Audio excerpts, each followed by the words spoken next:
Stephen Lang almost punched me in the face. Okay, you want to hear a story? Yeah.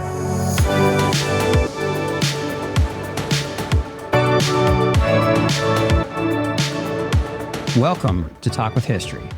I'm your host, Scott, here with my wife and historian, Jen. Hello. Today, we are joined with a very special guest and fellow history podcast host, Matt Cavalry. Matt is the host of the Addressing Gettysburg podcast, which our audience has probably heard of, and if you haven't, go give it a listen. In 2019, with the goal to prove that history is not boring, Matt launched Addressing Gettysburg, and the podcast has since earned widespread recognition, including a showcase on the Today Show.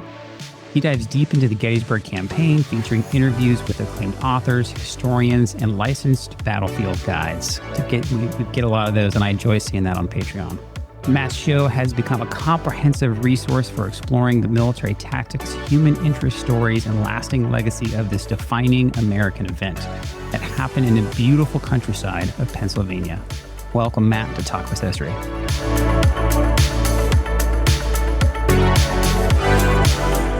Thank you very much. That was very nice. Hello. I try to be over the top and overly gracious. Yeah. I'm introducing our guests, and then we'll change that. I'll change it in the edit if this conversation proves otherwise. I was like, I wrote it for you. All right. Now, Matt is here to talk a bit of Civil War history with us, but through the lens of Hollywood and framed by the larger-than-life actor John Wayne. Tonight, we're diving into a Civil War epic that's pure John Ford, pure John Wayne, and pure Hollywood gold. The Horse Soldiers, the gripping 1959 movie based loosely on the actual historical daring of Grierson's raid. This isn't your slow battlefield drama. This is a high-stakes, clock-is-ticking caper deep in enemy territory.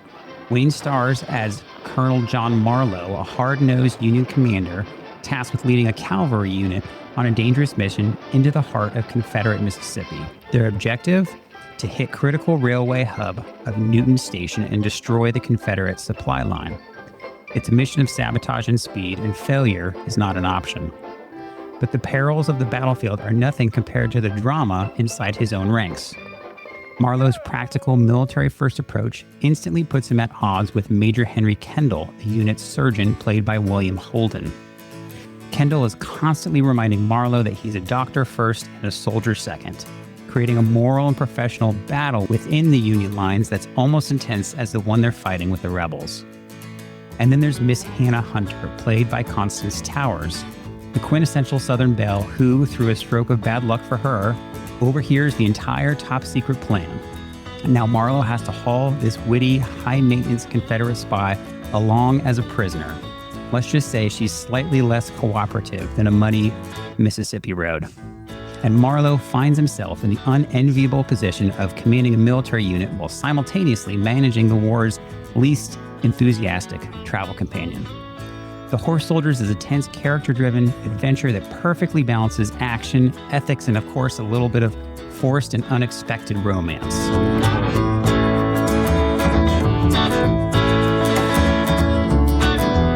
Okay, Matt, so talk to us about why this, I believe, is one of your favorites of John Wayne. We got the comment from you after we put out True Grit a while ago.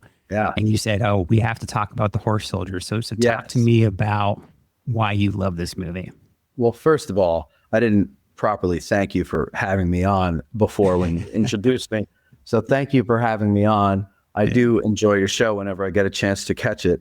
And I don't really get a chance to watch actually, it's not even that I don't have a chance. I choose not to watch other history podcasts because I don't want to accidentally copy, because we all do it anyway. Yeah, because, absolutely. you just get into this. So, but I do, when I see yours come up in my feed, I do make sure to watch it because I like the way you guys do it. So there you go. Thank you. On that. So what was the question? No, so it was why we're doing this, right? Well, yeah. I had never heard of it until you brought it up, and then we watched it and we were like, this is great. Yeah. Yes. God. Yeah. Well, so what about you, Jen? Same thing. I had never seen it either. And I'm a huge John Wayne fan. Yeah. Well, not huge enough. Not huge enough, I right? bet you saw the one where he plays Genghis Khan or whatever the hell it is, but Yes. I never saw that one. And and I'll be honest with you, Matt. I watched this and loved it. So good. Of course you did. Right? It's John Wayne and it's John Ford Yes. and William Holden, Yes. right? And it has all the John Ford classic like tropes, right? You got the drunken Irish sergeant. I don't know if Victor McLaughlin was dead by this point or if he just wasn't available, but they had another drunk Irish sergeant, right? Yep. You got the hoof pounding, heart pounding riding, like the horse riding in John Ford movies is so good. Yeah. And the stunts really are so is. good. And even the opening shot. He likes the panning shots of the. Oh. Yes. That opening shot, I just rewatched it right before doing this. I came home early and I was like, I got to rewatch it and refresh my memory with this and everything. And I usually fast forward right through credits, but I love that opening sequence, the silhouette of the cavalry on the ridge, and the camera doesn't move. They just go and they're singing the song. He always has a song that the cavalry's singing. And then when it's over, it cuts to the stairwell on a riverboat, Yep. and a guy walks down, and you're like, whatever. The second guy, third guy, forget which order he's in, comes down, and it's the Duke. Yeah. And he's got that Duke walk, and he's draped in a wet poncho, and his hat is all soaking wet and everything. And from that first shot, I'm just like, I remember as a little kid, I was hooked. I was like, this guy's so cool. He reminded me of my grandfather too, so it kind of helped. But I love that movie. I remember as a little boy, there was a video store on the way home from my father's work, and once in a while he'd stop in and he'd rent videos. And he always, and I think this was a strategic move on his part, because I think he saw, even in the 80s, which, we look back at the 80s and go, oh, that's quaint. But I think he saw movies at that time just getting shitty, right? And he's like, we're not going to suddenly get better, right? Yeah. Right. So I got to show this kid what real movies are, what a real movie star is. And so I'm going to bring home some Duke movies, and he would. And I remember when he brought this one home, and I don't know what it was. It just grabbed me, and I loved it. There's a lot of things, watching it today, there's a lot of things. The story I couldn't care about. I could not care less about the story. All right. Certainly not the whole romance. Duke, Constance Towers, but I liked the kind of the comedy and mischief that her in the mix kind of adds to the whole thing. Like when they're trying to hide from that Confederate brigade across the river, and she goes running out screaming, help, help, and they tackle her to the ground. Like, that's fun, there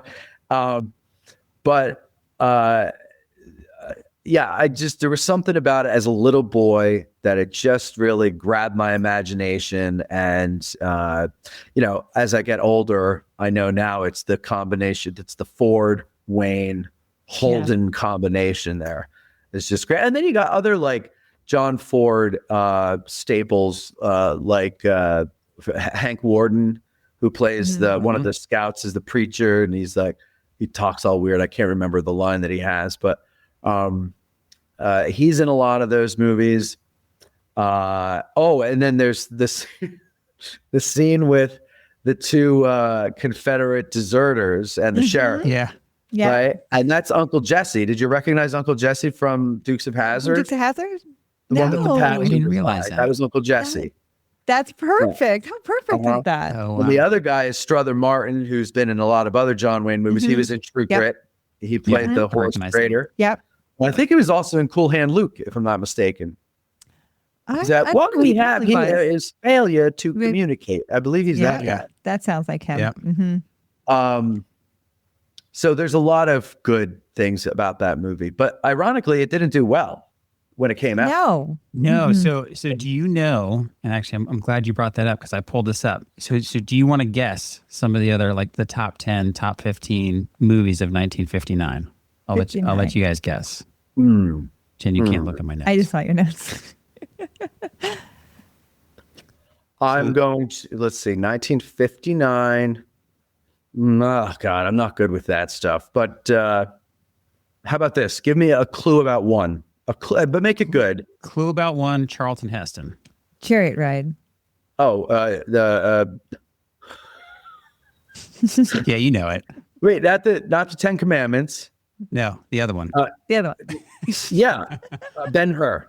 Ben-Hur. So Thank you. Number one movie. Ben-Hur, that one was the number one massive, huge hit.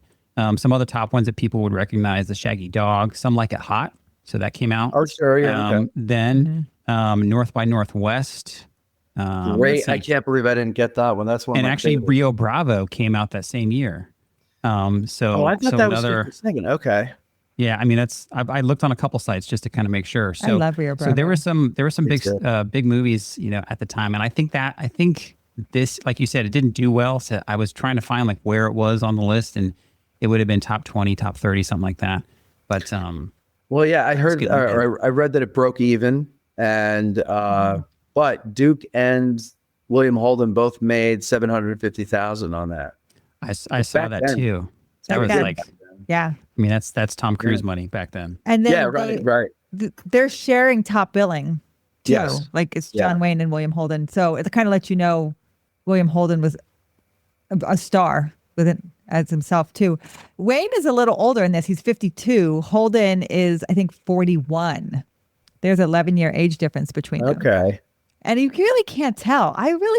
Wayne never looks as old, I think. Not until he gets old. Not till Yeah. like True Grit and Yeah. stuff, right? Yeah. Yeah. Well, you know when it was when he had lung cancer, that's when he started to look old. Yes. Yeah. Mhm. So I think that was 64, 63, Yeah, it was 64. Sons of Katie Elder. Yeah, that was his Yeah. first Then when he movie got- back. Yeah. And he had Yep. when they were doing the shootout scene in the creek, between takes, he had to grab an oxygen mask. Yep. And because he only had one lung. Mhm. No, but what was the other thing you just said that oh shit, I can't remember. Sorry, can I curse? Yeah.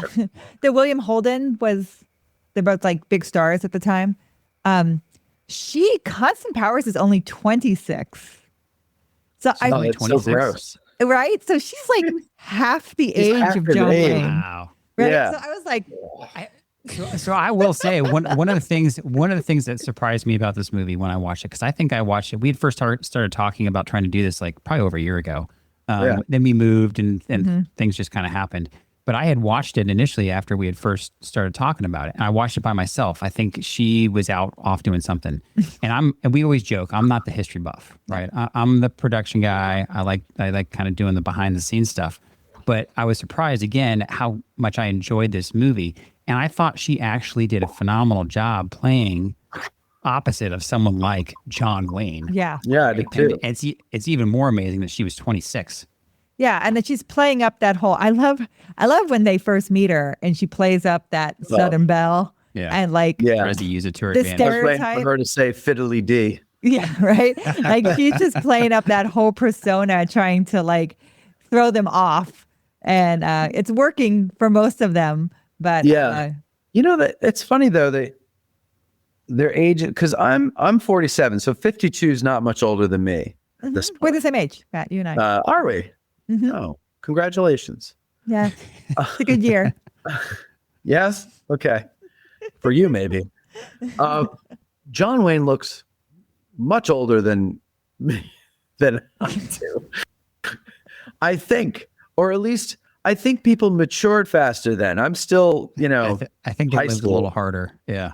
yeah, they lived a little Yeah. harder, and you just, once you were able, you just went out into the world and you made something of yourself, like Yeah. that Constance Towers was 26 is kind of astounding to us because her character and the way she plays it shows a lot of maturity and Absolutely. Yeah. sophistication Mhm. that, I mean, I know she's an actress, but you got to be able to draw on something, Yeah. right? Like you can't play a rocket scientist if you can't pronounce a word that has more than 5 syllables, right? Right. Mhm. Like, you know what I mean? Like, so that she was able to do that and go toe to toe with them. I figured she was in her 30s, to be honest. Like, Yeah, I didn't realize when you she said was 26. in there. Yeah. Yeah. She was born in 33.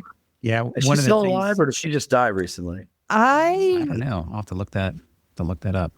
She's still alive. She's 92. Wow. 92. Good for her. I Good know. for her. I'd like to meet her. Yeah. A little cheers to her. I mean, part of the what I was impressed by and what I enjoyed about the movie was how they played off of each other. They were always, it almost felt like a sibling type rivalry, right? Yes. But they were able to work in some romance, in quote unquote. But that wasn't the focus, like you said. Right. But John Wayne was always trying to like get his dig at her, and then she was always trying to do the same to him. And you'd see him smirking, over here when he saw he pissed her off or something like that. And she got all in a huff, and that he's like, okay, good. That's what I was going for. You're right. And I wonder if it's the age difference that makes it seem like a big brother picking on his little sister. Yeah, it was a little bit that dynamic, and I just really enjoyed that because I think, like you said, that was kind of the comedy piece, right? They're tackling her; she's trying to run for help, or he's acting like the two bums, right? Yeah, the two guys, right, and he goes with and the socks sheriff. And he goes and socks. He puts his gloves on. And she's just standing there. She's all mad that he didn't do anything more. And then he punches them both out in the face. Classic John Wayne, one punch, right? Right. And then you see her face change. She's like, oh, maybe he does care, right? He punches him out, but what girl wouldn't be? I enjoyed that constant kind of push-pull between them. Well, and then he goes over to her and asks if she's satisfied now, and she says, well, yeah, I guess you kind of surprised me or whatever. And he goes, your sense of justice surprises me. And he goes, justice? He's like, they would have been extra baggage. Because I couldn't trust them any more than I. And she's like, you trust me? And he's like, yeah. She wants him to go, no. But he's just like, yeah, no, I don't trust you. And then he just rides off. Yeah. Right. That's good stuff. It was good writing. Good. No, I was saying it's still showing this conflict with the North and the South, right? Yes. But beyond everything else, he's a Union soldier and she's a Confederate. So they still are adhering to their loyalties there, even if they're man and woman, even if they have some kind of attraction towards each other. It doesn't matter. Their loyalties are with their respective governments, Yes, so. and what I like about that too is, and this is just the way movies used to be made. And I don't say this as a prude, but okay, I understand, soldiers go off, they leave a woman behind.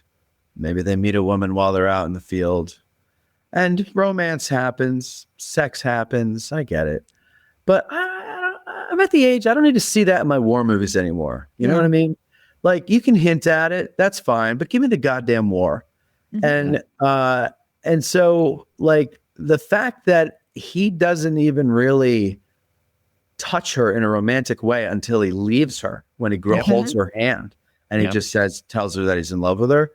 I was like, thank you, John Ford. Like, we didn't need today. If they remade that movie today, there'd be a sex scene under the moonlight behind a bush somewhere while all the soldiers are asleep, right? Or she'd sneak into his tent or something like that.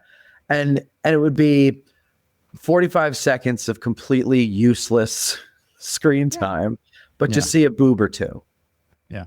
Yeah. And I agree, because I feel like you don't even need that. I feel like the angst it's much more powerful. The tension. Yeah.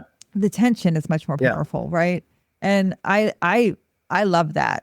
I love that scenario between the two of them, and where they can appreciate who each other is in their respective character, but it's not who they are, Right. So Yeah.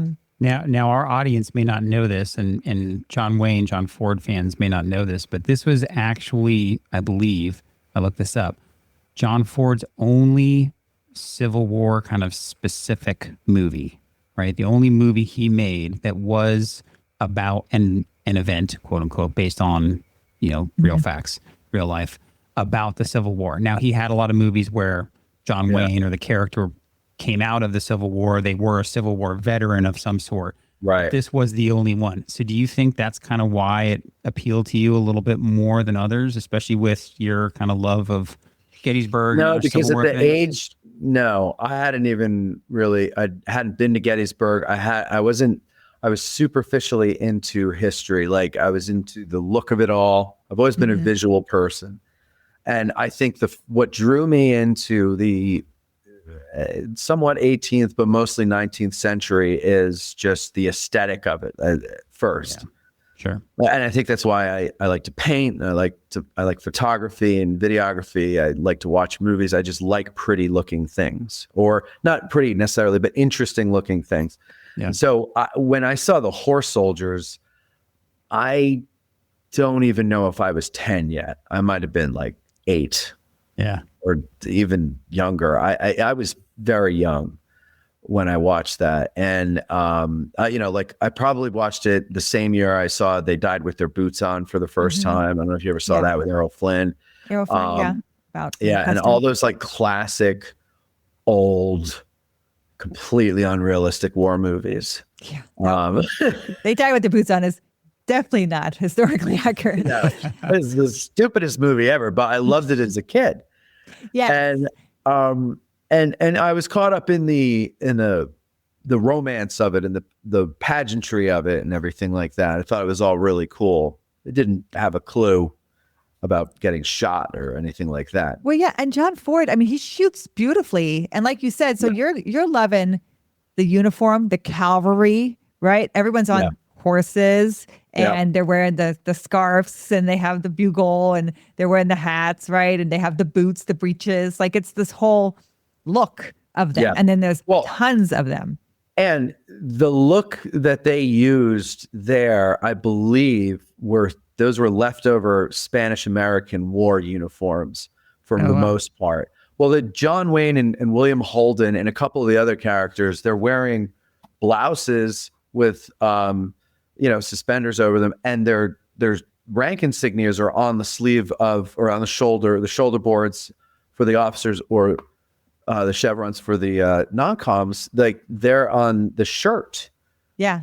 There's a few, like Colonel Secord, he wears a wool jacket. Now, I'm not a uniform Nazi, so I could be getting this wrong. That looks more Civil War to me, but I would bet that's probably left over from the Indian Wars. But I could be wrong on that one. As somebody watching, I'm sure knows the difference. But it looks cooler. The Spanish American War uniform looks cooler on John Wayne and on William Holden. Yeah. And you put them on a horse with that. The lines, like the lines of the suspenders and the piping on the pants with these big, tall, Duke was a tall guy. Yeah. And he's on this horse and his legs stretched out and everything. It looks good. It's aesthetically pleasing in the shot. And so, and back then, this notion of historical accuracy in movies is a very recent thing. Back then, they're like, fuck it, make a movie. It's a picture, they would say. Make it look good. Picture. Yeah. Just make the picture. Yeah. It's all about just getting it done, So, but I don't know. I think it's so cool. He plays Sherman in How the West Was Won. And there's a scene about, I believe it's Shiloh, short scene with him in it playing Sherman. So he has a cameo there, but it's not a Civil War movie, but he is in the Civil War section of that movie. Yeah, you're right. Yeah. Yeah. So it is. And I know Ford likes the Civil War character. And like when we were talking about 1959 and how this movie is not doing as great, there's been a lot of Civil War movies made, even in 1959. Like they're making a lot of Civil War movies still. So people are kind of at the point where like, okay, like this is a different story. It's based on I'm going to say it wrong. Grierson Raiders. I know I've been saying it wrong. This is my historian wife who can't pronounce a lot of it. She always, one of the things we always joke about, so instead of saying Corinth, Mississippi, she says Cornith. And I was like, it's Corinth, like Corinthians. How do you say cavalry? I didn't catch it. Do you say we're in hell? I said cavalry, yeah. Yeah. Okay. But, but smart as a whip. So. I know. The pronunciation always gets me. The big words. Always gets me. I'm always like, Aaron. The nice. But no, I really do feel like the Civil War, I like that they took that story and reworked it a little bit, but that story, it's one of those great stories of the Civil War that not many people know about, but it's there and it's kind of cool. And we were out, like, this is kind of how we came back around. We had talked about the horse soldiers. We're like, yes, we're going to do this. I had gone out to LaGrange. I had gone out to shoot a house, Woodlawn, where Sherman had stayed. This lady had bought Woodlawn. And he had made his Civil War headquarters. He made it his Civil War headquarters there. She invited me out to film the house. She had told me all these ghost stories there. I was like, awesome. And then she left me alone in the house. I was like, awesome. This is great. Right. Wow. Which I'm always like, please don't show yourself. I'm always, every time I'm alone in a ghost house, I'm always like, please, if you show yourself, I'm going to walk right out the door. So please don't. Like, but if you want me to know something, leave it out. Huh? Would you be afraid? I'm never afraid. It would startle me enough to be like, I don't want to mess around with it. Like if a house tells me to get out, I'm getting out. Like I'm not going to be like, oh, okay, well, I'm just going to figure this out and hang around and see what's going on. No, like in Poltergeist, if I walk out of the room and walk back in and all the dining room chairs are on the table, I'm going to keep walking. Yeah. Leave the That's probably house. wise. Yeah. Right? Okay. I'm like, Yep. Not Fair doing this. enough. not doing this. So, but it was a super cool place, and I was there, and she had bought a couple places there, and she's trying to revitalize the whole LaGrange area. And she told me to come down to the main street and look at some old photographs of Woodlawn, and they had a historic marker for the Grierson Raiders, and I'm like, oh yes, we're soldiers. We need to do this. This is where they left from. They left so from that this was the little reminder to get back in touch with me? I know. No, my reminder to watch this movie and to do this story because it really is based in history. Yes, right? it is. It is. And I love that as much as he's not Benjamin Grierson. Grierson was actually a musician. I think he's supposed to have been like a. So John Wayne's character, and I remember writing this down. His character, he was like he built railroads or whatever. Yes. Like, and that before he joined the army. And so I was one of the notes when I watch these movies because I don't retain them like my incredibly smart wife does. I take notes on my phone. And that was one of the things that I wrote down was John Wayne's character. There's this, again, push-pull all throughout. And there's this conflict in him. And obviously the conflict is with him and the doctor. But the conflict is also him and what he used to do in building railroads. And now he's going through and destroying railroads for the war. Yeah. And Grierson's supposed to, in real life, was a musician. Got kicked in the face as a kid, hated horses, right? Oh, really? And now he's leading this raid. And I think that they're playing on that same kind of anti-hero kind of thing. There's someone who's doing something very heroic, not in their character. Yeah. They're following through with this mission that is so important and really requires a lot of, strategy to do. A raid, I try to explain to people, like a raid is a lot like the Doolittle raid. It's not meant to really have a battle. You're not really there to meet the enemy. You're there to hit and go as quick as you can. To wreak havoc. Like you're there to just make them come to you and you're gone by the time they get there. You're not there to meet the enemy. Yep. And I thought it was so neat. Grierson, did I say that right? Grierson, he studied raids. Like he had never done one before. He studied how to do it, the strategy of it. And he's like, I'm just going to do this old school strategy and I'm just going to follow this. And it was very effective because he didn't have much background in it.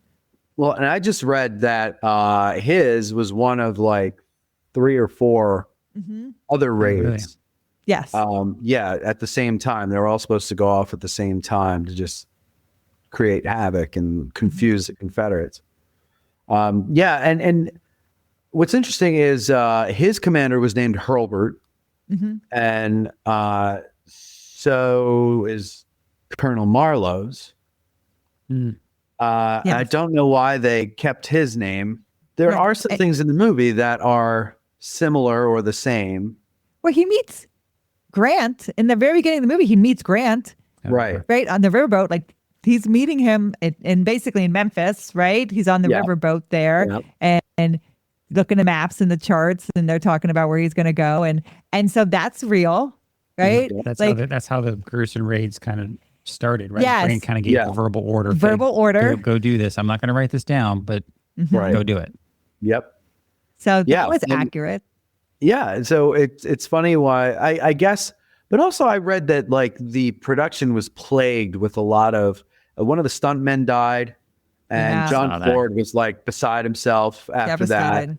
Yeah. And like just kind of didn't want to finish, and it really makes sense because the end of it is just like, how the fuck did that all happen? Like, you know what I mean? So I read about that. I looked it up before we got on, and so it was the stuntman who died was Fred Kennedy, and so this was a long man. So this stuntman had actually worked with Ford on numerous movies, and so Right. when this guy died in that final scene where at the bridge and all that stuff, John Ford just decided to cut the movie short because they were originally, from what I saw online, That's right.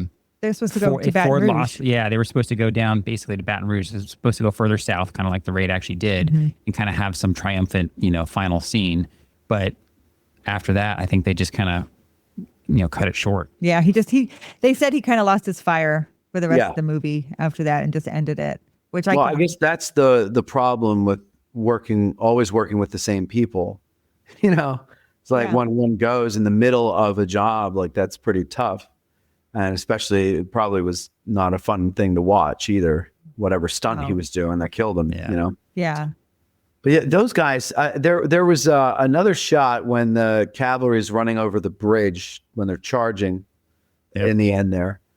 And one of the guys gets hit and goes to take the fall over the bridge and like, I guess doesn't clear the railing, the side.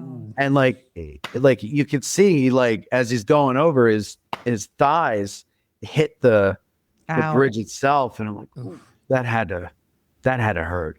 Those were real stuntman, man. Yeah, They really were back then. And safety yeah. things.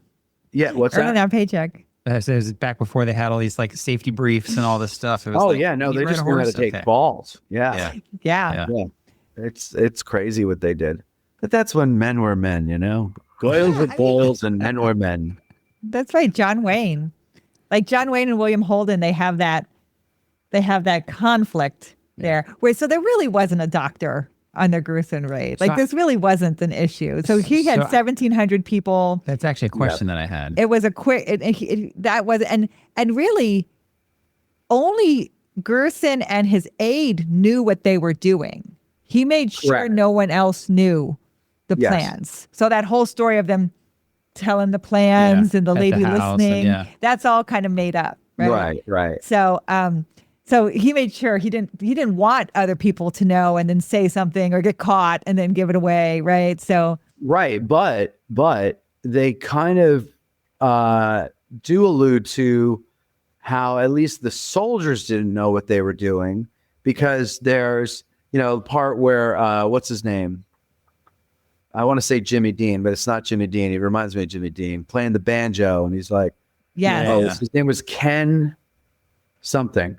And he's playing the banjo and he's like, leaves being canceled, raids up in Memphis or whatever the hell he was saying. Yeah. And, he's like calling into question what's going on and everything. Yeah. And then when they're going south, the guy, Dunker, one of the spies or the scouts. yeah, the true. Yeah. Mhm. Yeah, and he's like, now even the sun rises in the east and settles in the west, and whatever. That way we just come from the north.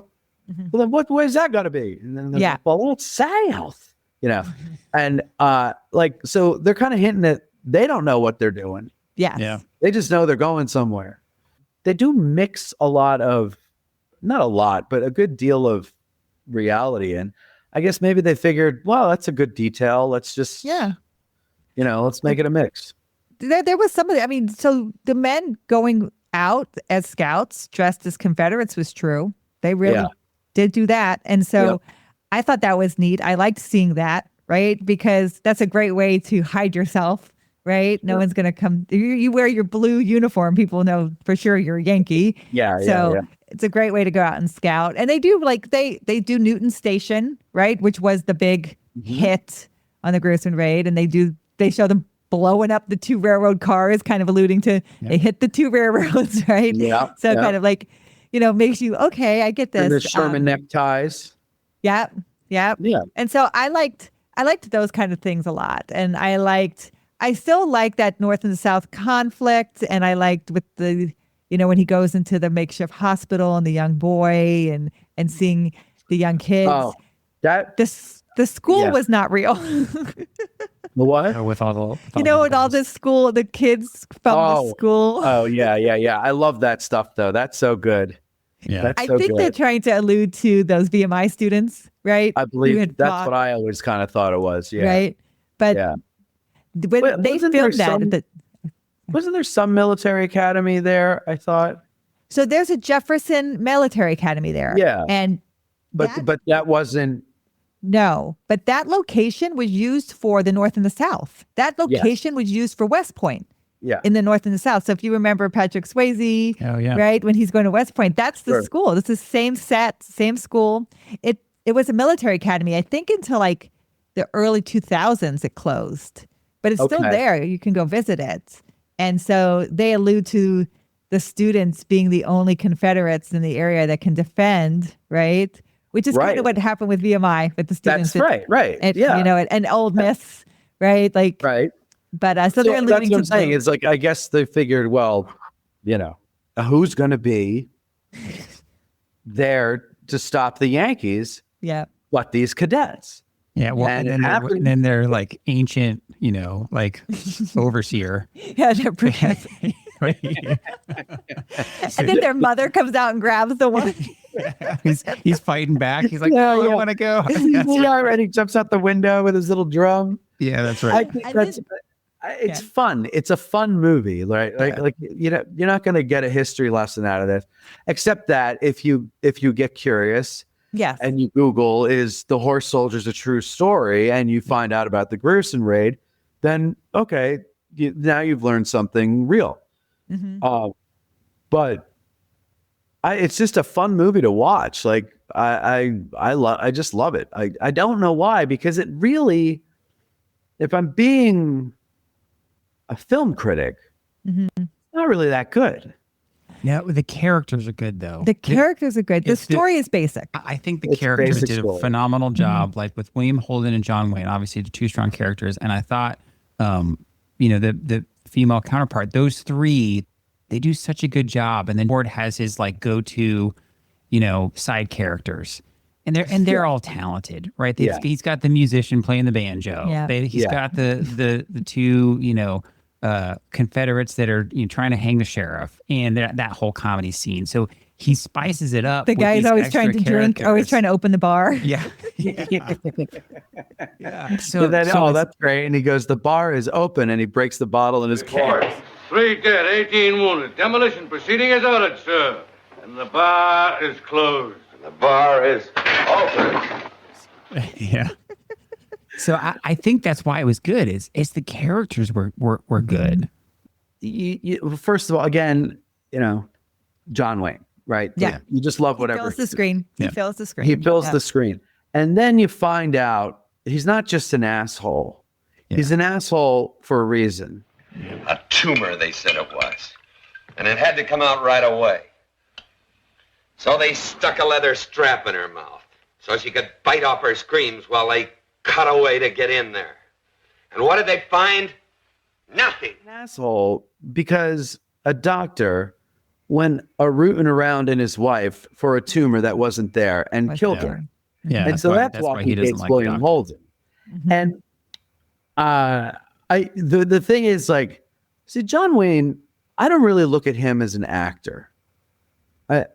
Stephen Lang almost punched me in the face. I said, okay, you want to hear a story? Yeah. Okay, Oh, it was the 30th anniversary of the movie Gettysburg and all the festivities that we had around town here. Mm-hmm. And so we went to the Farnsworth house here in town. And I'm friends with Bo Brinkman, who was Major Taylor in the movie. And so he drags me around or whatever, I'll go. And so my girlfriend Cindy and I went, and his girlfriend Chris was there. And, we're all sitting in this there's like a little alcove, a little nook off to the side of the bar. And so we were all sitting back there. and Stephen Lang and Tom Berenger were sitting at the bar, but back in that little out because it was like, protective. Yeah. And these somebody are had a actors medical from emergency. Gettysburg. These are famous actors from Gettysburg. For the movie. The movie Gettysburg, yeah. So somebody had a medical emergency right in the path to get out of this alcove. Yeah. And so we were stuck back there until the ambulance could come and remove the person. And so, we're all sitting there and whatever. So we got to, we start moving around and everything. Anyway, I go up to the bar to get another drink. Tom Berenger's moved out of the way. So now I go into his space, and Stephen Lang is talking to Patrick Fauci, who played A.P. Hill in the movie Gettysburg. And they're talking about actors. And then one of them mentions John Wayne. And then the other one says, "Oh, yeah, John Wayne. You're on me." Oh. And I go, I don't really think John Wayne was that great of an actor. Oh my gosh.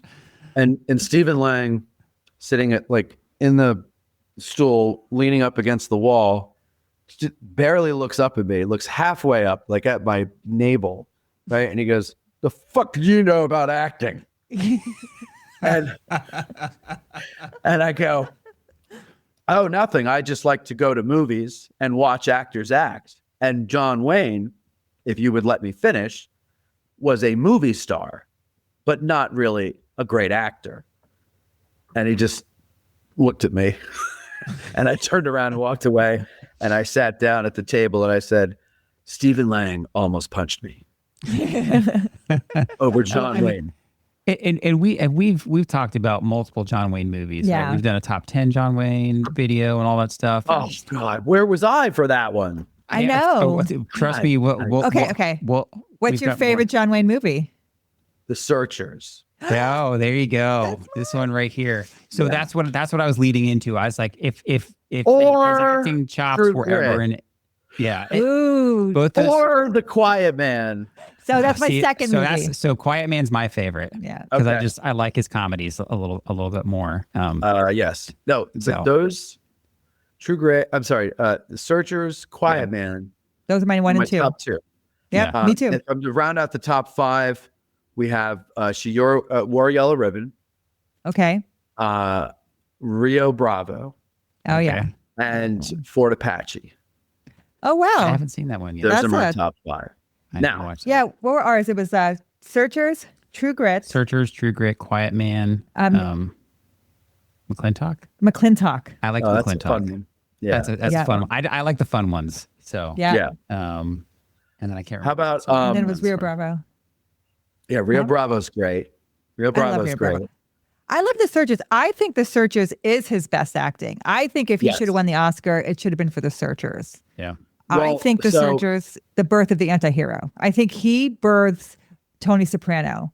In that character, he births a man who is horrible and doing the most noblest thing in the world, right? And you hate him, but you love him, right? Yes. And he plays it so well. His arc is so beautiful, and I really think that is his finest work. Plus, John Ford, you talk about beautiful Oh, man. scenes shot in Monument Valley. Like it's just He uses the breathtaking. camera like a paintbrush. Yeah. It's amazing. So the thing that's so great about The Searchers, and this is what I was getting at before in The Horse Soldiers, is when he is at the bar taking his shots and telling the story of his wife, right? That's really, to me, the only scene in the movie with John Wayne where he's acting Acting. Yep. Mhm. and emoting. And I think it's good. It always gives me that little twinge in my chest when I watch it. But they ruin it when he slides the bottle. And who lines the shot glasses up at the end of the bar? You usually put them behind the bar. Like that's not. But he slides the bottle down the bar and it breaks the pyramid of shot glasses. And then there's a big orchestral hit. Yeah. And I'm like, that was so good, but you had to ruin it with that, cheesy Hollywood. Bah. Yeah. Yeah. But that's what they did back then. And with The Searchers, you talk about his arc. the thing that's the let's go home, Debbie, right? Yeah. Is so great. But why did they dress him like a freaking artard with that floppy straw hat and I that know. tablecloth shirt? Yeah. Right? It looked like he just like raided somebody's picnic and said, "Let me make a shirt out of this." Like he looks cool through that whole movie. Yeah. And then at the end, he goes, "Oh, he must have like picked up a fashion magazine." He was like, "This is the latest fashion in Paris, Yeah. so I'm going to wear this stupid shit." And Yeah, and it just definitely it dumb. ruins for me. It kind of ruins it because he looks like a clown. Yeah, he does. When he's meeting with the chief and he's wearing that big sombrero type hat and it's waving And around, it's it does. flapping in the wind. Yeah. Mhm. It does Yeah. take away from his It really does. strength. And even John Wayne, the whole time he's been so rough and mean with the doctor. And then he goes and starts drinking and he tells the story of why he hates the doctor. And that's when the woman has compassion for him for the first time. But I think he's telling that story more because he's watched that kid die, right? And that kid didn't Yes. have a life. And right? and the kid says every time I put my hand down there, and he just takes his hand away. Yeah. That scene always Right, kind his of mom, right? Right, my right. mom. Please, that You'll will be mean writing everything her to her. yourself someday. And he's like, Yeah. no, look at this mess. But like that scene always chokes me up because I mean that kid looks like a boy. Yeah. Like he looks like he's 17 years old. Mhm. And but the way and this is the thing about a leader, whether you're a colonel or a captain or a manager, you're at a corporation or whatever, like a good leader is a form of a parent, right? Like Yeah. not a replacement for a parent. Maybe in the service you are. Well, you guys are in the service. You tell me. Like a good leader has to take care of your needs, right? And anticipate your needs. Yeah. And when you're down, that leader can't kick you. That leader has to help you pull yourself up. And that's what Duke is doing in that scene is he's fatherly to this kid. Yeah. And he said, no, you're going to be fine. And, you're going to go. But he's probably saying that as much for himself as he is for that boy. Yeah. Yeah. And he's going to write his mother. He's going to do it. Of course. Because he Or he'll make says a captain do it. he is the father figure for everybody here. Yes. And as you know, that wasn't rare to have young men fighting in the Civil War like that, right? That's not a rarity. And so that I did like that depiction of someone so young being a casualty. Yeah, well, I mean, I was going through a book called Gettysburg by the Numbers, and it said most common age at Gettysburg was 19. Not average, but most common. Yeah. So now I don't quite know what the difference between average and most common is. Maybe Sure. one of you are smarter than I in that regard. But if there's some most- old guys pulling the average up. Yeah. What's that? If there was some extremely old guys who would pull the average up, right? See, Right. see, So you it's are like the smarter. difference between Okay. the median and the mean or Yeah, whatever. yeah. It's It's Well, yeah, it's one- but it had the do I have that book here? No, it's at the studio. It had the average, which was 25. See, so you had older Yeah, gentlemen but who the pulled most that. common was 19. Okay, It was there you go. 19. You got it. You're right. So, but most common age is 19. Like this was a horrific battle. That's wild. I'm 47. I couldn't imagine experiencing a 64th of the Battle of Gettysburg, let alone, Yeah. a regiment's worth of it. You know what I'm saying? Yeah. And these guys are 19 years old. How thinking of myself at 19 years old, I would have come home like completely catatonic. Yeah. Like I would have been like Hannibal Lecter when they have him strapped to the board and they got the mask on him. Like they'd roll me home strapped to a board because I wouldn't be able to function after witnessing this. These young boys never had lives. They never had lives. They never had I know. wives. They never lived, right? And they gave everything for their country. That is something that when I don't know, a few years ago when I moved down here, I was coming out of some rough times and I decided a move down here would do me good because I love it here. And it did. And, but I was having a rough day and I went out onto the battlefield out by the McPherson barn. Mhm. And I'm sitting there in a chair and I'm reading from Harry Fonce's Gettysburg First Day book, and I'm reading about what's going on around where I'm sitting. And I'm just kind of like imagining, like, Jesus Christ, I'm sitting in the middle of all this shit, and there's bullets flying and shells exploding and men running and screaming. And I just took a break from reading because it was kind of sunny and I didn't have sunglasses on. It was killing my eyes. And so I just kind of like put my head back and like closed my eyes and relaxed. And then I opened my eyes and there was these white, fluffy cotton ball, Bob Ross type clouds floating at a rather high rate of speed because it was a windy spring day. And I just became, mesmerized by them. And I'm staring at these clouds and I get to thinking, I'm 41. I think I was 41 at the time. And I'm like, these guys were half my age. And what if that was the last sight that one of these boys saw as he cried out for his mother and was preparing to meet his maker while hell is going on around him? And it kind of just made me realize, like, the worst day that you have is way better than that kid's last day. 100%. And he never got to have the bad days that you've been having as an adult. And so buck up, quit whining, you fucking bitch. Yeah. And get out there and live your life. Perspective. It's a And gift. that's how I got rid of depression. Well, and I will say too, like, you're a historian, I'm a historian. Our job is to make sure that they're not forgotten. Even in those last moments of their lives, and they gave it all, we tell their stories. We remember them, even if we don't know their names. Right? We remember them. We remember what they did. We remember both sides, what was happening, and the choices and the thoughts and what was going on for both sides, because that's how they're not forgotten, and that's how their stories live on. And so I think that's an important job as a historian, to do that and to do that right. Well, we're you're right, and there's a lot of ways I think to do it, and we all have our own way. You say I'm a historian I don't see myself as a historian though. I don't know what your bona fides are, but I dropped out of college.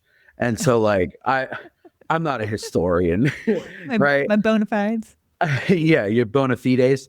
Like, You don't consider yourself a historian because you don't consider yourself bona fide. Yes, I don't have the bona fides for that.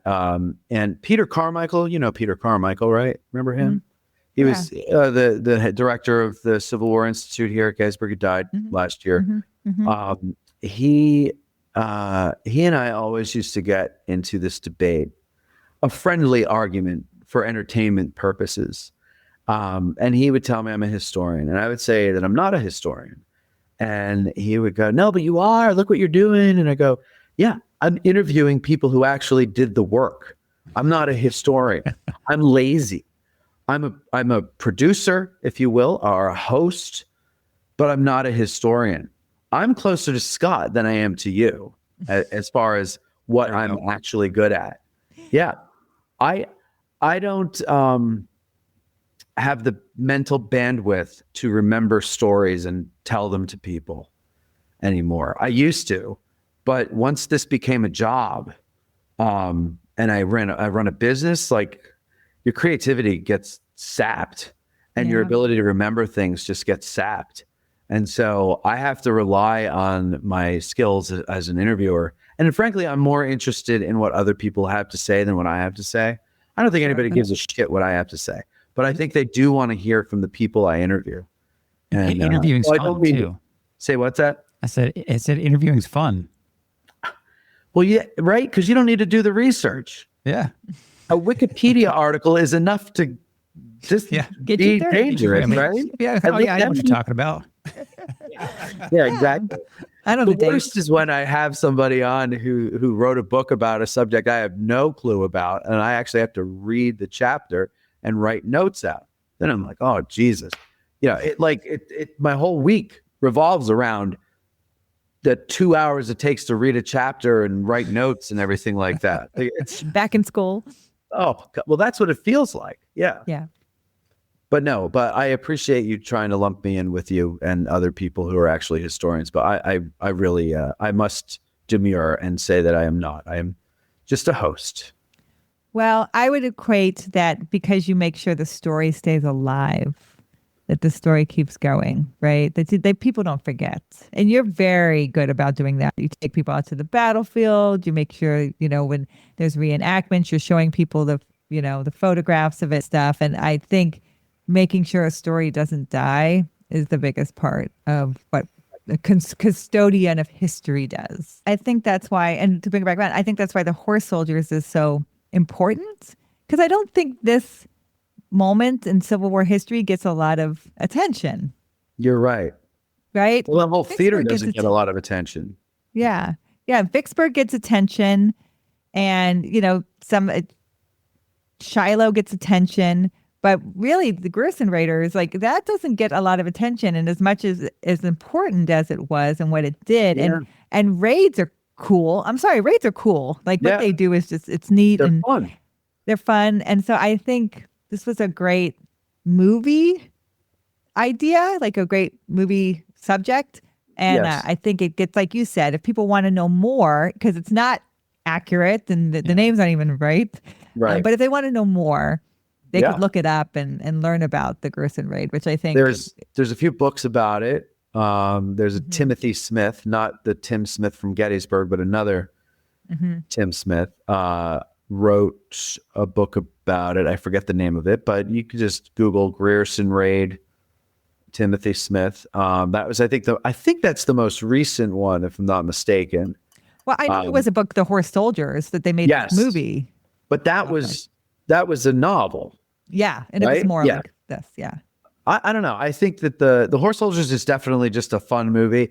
There's, if you're used to movies of your own time, more modern movies, let's say, if you're a younger person and you're like, I like Spider-Man and all that, like, well, you're probably not going to like this movie. But if you can give it a chance and, realize, like, they didn't have the technology we have, they didn't have all these things, but back then it was story driven. It's a fun movie. They filmed this movie in Natchez. So kind of where they end up, right? They do a lot of the filming in Natchez, and they do some filming in Baton Rouge. And then they film some in California. Is it really? Yes. Yeah, in Thousand Oaks. Oh, wow. Yeah. Yeah. That's too Is funny. it the fight scene at the end? Yeah, I think there's some of the scenes, they had to reshoot, and they did it in California out at the old, you can see the old ranches they would use Yes. for, like, Bonanza. Yeah. Yeah, it's those like weird mountains they had, those hills, not even mountains. Yeah. Little House on the Prairie. Like they filmed all of that So out there. Malibu Hills and Yeah. stuff. Yeah. Mhm. I used to go. Yeah, no, there is a point. In fact, I just caught it tonight. I never noticed it before, but when I was watching it tonight, and I think it was during the charge across the bridge, and when they get into the Confederates, I go, wait, that looks like California. Yeah. And so that must be that part. Yeah. But what's interesting about that is that they did film it down in the, in the area where that kind of happened.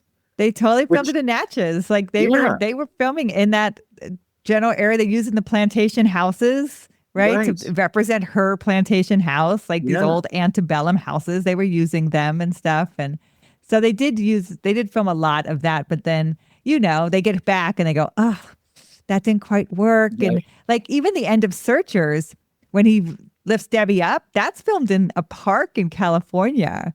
They didn't even get to film that in Monument Valley. They had to reshoot it. So, I never heard that before. Yep. Really? Yeah. If you that like cave looking thing that so they cut. So the cave, they got that because you can see like she falls and he's chasing her. That part they got, and then the close-ups, they said they weren't great, so they reshot the close-ups again. Oh, the close-ups. Okay, Oh, interesting. that is interesting. Movie magic. Yeah. That is, and that is the way the movies ended back then. It was like all the way up until the last moment. It's like terror, Yeah. And then it's just, let's go home, Debbie. Yeah. And then he takes her home, and like the movie, there's like 2.5 minutes left of the movie when he says, let's Yep. go home, Debbie. You know, like that was it. It was just Yeah. all this adventure, and then fuck it. You know, like Yeah. Happily ever after. We don't need to tie it up with a bow. He doesn't Yeah, do no. that. He doesn't do that in the Horse Soldiers, right? He's not a tie it up with the bow kind of person. I mean, I guess in Quiet Man he does, but he doesn't really do that. no, he doesn't, because life isn't tied up in a bow. Yeah. John Ford is an Irishman. Yes. Irishmen and women know that life sucks, and you better have a laugh at it and a drink because you're going to need it. Well, I think I want to continue this conversation, but I'm going to put a bow on the Horse Soldiers conversation. So, Good. I think our audience, you know, if you're listening, Is definitely all of us would encourage you guys to go watch the Horse Soldiers because Seriously, yes. it's surprisingly good. If you've never heard of it, go watch it. Yeah. Again, I'm not a history buff, but I watch it and I just enjoyed it for the movie aspect of it. What The did you John enjoy Wayne. about it? Like, I mean, like, what would you say? I'm not a history buff. You just enjoyed the movie. Why? So I like John Ford's style. I recognize that right away from the opening shots. Yeah. And then I just enjoyed the characters. It was a little slow for me in the beginning, but as I got into the characters of John Wayne and that tension between him and Girl. Constance Towers, Yeah. I that was probably one of my favorite parts of it. And then the little comedic bits that they would throw in with, you know, the sheriff scene and stuff like that. It really was the character tension and the character play that I personally enjoyed the most because they throw some jokes in there, but then they just throw a little bit of a serious side, but not too much, right? And they just kind of keep pulling you along all the way through. I like Sergeant Kirby telling Lukey that that third stripe or that second stripe, I forget which stripe, but one of the stripes is a tester stripe. And he has to test the brandy or the alcohol for officers, lieutenant or whatever. So they throw in little things like that. And so Yeah. for the average movie watcher, it's just a good movie. Yeah. Yeah. That's the bottom line. It's not Fun. it's not good because Fun. of the history. It's fun. It's a good movie. And so I would highly encourage people to go watch that. I agree. It is a good one. You'll like Matt, it. what do you have to say? What kind of last words do you have about the Horse Soldiers and say to our audience? Well, I would like to thank the audience for watching this far into me rambling. Thank you very much for that. I appreciate it. And as far as the Horse Soldiers goes, I agree with you. It is a fun movie. You know what it's like? You're stepping back in time twice. You're going back to the Civil War. But you're also going back to 1950s Hollywood. Yeah. And all the things that Hollywood did, which might seem a little corny and cheesy now, but thrilled audiences in 1959. And so if you like history, film history is really interesting too. Film, music as well, both shape our culture. Yeah. Whether you want to believe it, whether you agree with it or not, that's what they do. And but they also reflect our culture. So it's very interesting because every movie is different.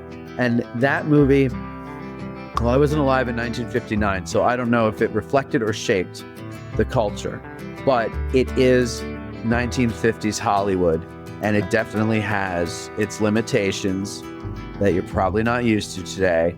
It's not smooth. Every cut is not perfect. Every dissolve, you can see where they overlapped the film. But like, it's real. It's real. It's real film. Real people made it. No computers. The music isn't AI. It's all real. Human beings, which I'm talking to young people, you are one of them, made it. And human beings can make things without computers at all, really. Yes. And so just watch it to see what life was like organically before The grit. digital. Yeah. The authenticity of it. You can't replicate that even with AI. No, it is you great. can't. You can't. And we were just editing something today. We were trying to age it to look like old film. And no matter how much we degraded our 4K video, it still looked like 4K video. Yeah. Like it still looked good. And it's not the same. Film is different. Yeah. Well, thank you. Yeah. Well, Matt, thank you so much for joining us, and to our audience, thank you for hanging on with us to the end. I'll do what I can in the edit to keep this thing interesting, but I really enjoyed this because it was an honest conversation, and Matt, you were incredibly honest with us, and I really do appreciate that. If anybody's driving out to Gettysburg, or driving out in the Memphis area, in this area of old Civil War history, this is a great podcast to listen to. So thank you again to our audience. Thanks, and guys. to everybody listening. We'll talk to you guys next time. Thank you. Thank you.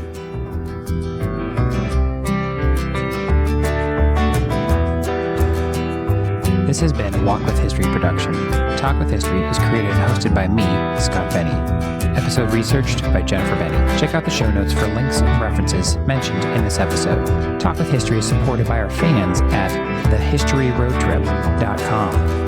Our eternal thanks go out to those providing funding to help keep us going. Thank you to Doug McCliverty, Larry Myers, Patrick Benny, Gail Cooper, Christy Coates, and Calvin Gifford. Make sure you hit that follow button in that podcast player, and we'll talk to you next time.